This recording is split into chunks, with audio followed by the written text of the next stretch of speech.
या सो अल्फ़ा का official trailer आ चुका है, जो कि मुझे लगा नहीं था कि अभी आएगा, क्योंकि पहले बॉबी देओल और आलिया भट्ट के पर्सपेक्टिव से टीज़र आया था, तो मुझे लगा था कि अनिल कपूर और शर्वरी के पर्सपेक्टिव से एक टीज़र आएगा, उसके बाद एक प्रॉपर ट्रेलर आएगा। लेकिन शायद उन्होंने शर्वरी के पर्सपेक्टिव से टीज़र निकालना ज़रूरी नहीं समझा, या फिर they are trying to protect story line में भी, अगर इनके पास कोई स्टोरी लाइन है तो क्योंकि अभी तक जो भी लग रहा है ये वही जो एक टाइम पर सिद्धार्थ आनंद ने कर दिया, उसी को रेप्लिकेट करने की कोशिश कर रहे हैं। अगेन ट्रेलर आया है तो पूरी कहानी इसी में, कम से कम लग तो रहा है कि पूरी कहानी इसी ट्रेलर में बता दी गई है कि एक ज़माने में अनिल कपूर और बॉबी देओल का कैरेक्टर साथ में रॉ में काम करते थे। उसके बाद बॉबी देओल के पास एक आइडिया था, एक प्रोग्राम का आइडिया अल्फ़ा नाम से, जिसमें वो बचपन से ही लोगों को या बच्चों को ट्रेन करते टू बिकम असैसिन या फिर एजेंट या फिर जो भी बोलना चाहो। लेकिन ऑब्वियसली रॉ को ये आइडिया पसंद नहीं आया होगा कि बच्चों को खतरे में डालना या उनको ट्रेन करना would have been a really stupid idea.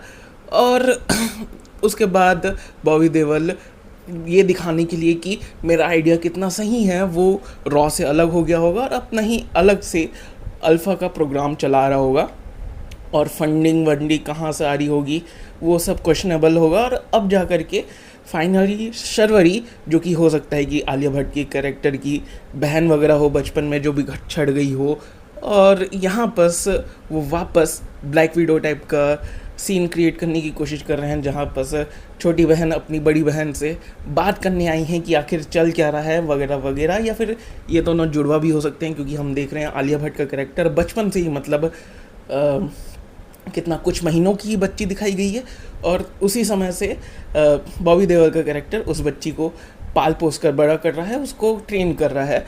तो उसका नाम भी उसी चीज़ के लिए रखता है कि उसकी माँ का नाम जानकी था, तो इसका नाम सीता रखते हैं। तो ये सारा एंगल यहाँ पर दिखाया जा रहा है। तो बड़ी बहन छोटी बहन, जैसा कि ब्लैक विडो में हुआ था, थोड़ी बहुत फाइट सीन होगी, और तब जा कर के आलिया भट्ट के कैरेक्टर का बबल टूटेगा कि वो किसी देश के लिए काम नहीं कर रही, बल्कि एक इगोइस्टिक आदमी के लिए काम कर रही है, और उसको हराना है, अपने देश को उस आदमी से बचाना है। ये सारा चीज़ें होगा। कहा गया है कि यहाँ पर पाकिस्तान का कोई एंगल नहीं होगा, लेकिन जहाँ से भी बॉबी देओल फंडिंग उठा रहा होगा वो हो सकता है कि पाकिस्तान या ISI वगैरह का एंगल हो सकता है, लेकिन कुछ कह नहीं सकते। तो बहुत ही ऑब्वियस लग रहा है अभी ट्रेलर के हिसाब से, और जो इसका ट्रीटमेंट है वो भी बहुत ऑब्वियस है। जो टिपिकल YRF स्पाई यूनिवर्स, जो कि एक टेम्पलेट बना के दिया है सिद्धार्थ आनंद ने YRF वालों को, उसी के नक्शे कदम पर, उसी के कदमों पर चलते हुए हमें देखने को मिल रहा है यहाँ पर भी। And it's basic again. और इतने डेस्परेट हैं ये लोग कि यहीं पर इन्होंने रिवील कर दिया कैमियो। देखो, पठान में जब सलमान भाई का कैमियो आता है ना, टाइगर का कैमियो आता है, सब चिल्ला उठे थे, मज़ा आ गया था लोगों को, क्योंकि किसी ने एक्सपेक्ट नहीं किया था, ना टीज़र में ट्रेलर में कहीं पर भी रिवील नहीं किया गया था। फिर एक था टाइगर का, टाइगर 3 जो भी बोलना चाहो, वो आती है, और वहाँ पर ट्रेलर में ही रिवील कर दिया गया कि शाहरुख खान का कैमियो होने वाला है, और किसी को घंटा फ़र्क नहीं पड़ा जब शाहरुख खान का कैमियो होता है टाइगर 3 में। यहाँ बस फिर से वही गलती की गई है, क्योंकि ये डेस्परेट इतने हैं कि कम से कम इसके नाम से आ जाएंगे लोग। यहाँ पर उन्होंने दिखा दिया है ऋतिक रोशन का कैमियो।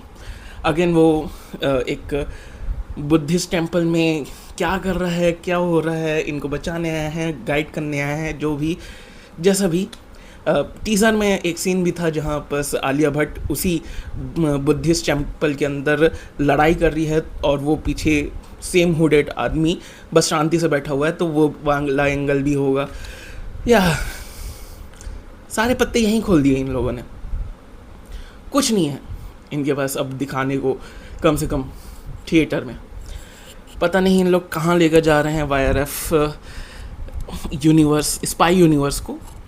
लेकिन मैं कहना चाहूँगा कि let it go, please let it go, please. बाकी या मेरी कोई उम्मीद नहीं है, मुझे पता भी नहीं कि मैं देखने जाऊँगा या नहीं जाऊँगा। 3 जुलाई को रिलीज़ हो रही है। I am not sure, I don't care. And या लेट्स सी, मुझे नहीं पता, तुम बताओ तुम्हें कैसा लगा। अगर अच्छा लगा तो कॉन्ग्रेचुलेशंस, तुम एक्साइटेड हो अल्फ़ा मूवी के लिए, इस YRF स्पाई यूनिवर्स की अगले मूवी के लिए, तो all the best to you. बाकी या दैट्स बीन माई टाइम। मिलता है अगले वीडियो में। Okay bye.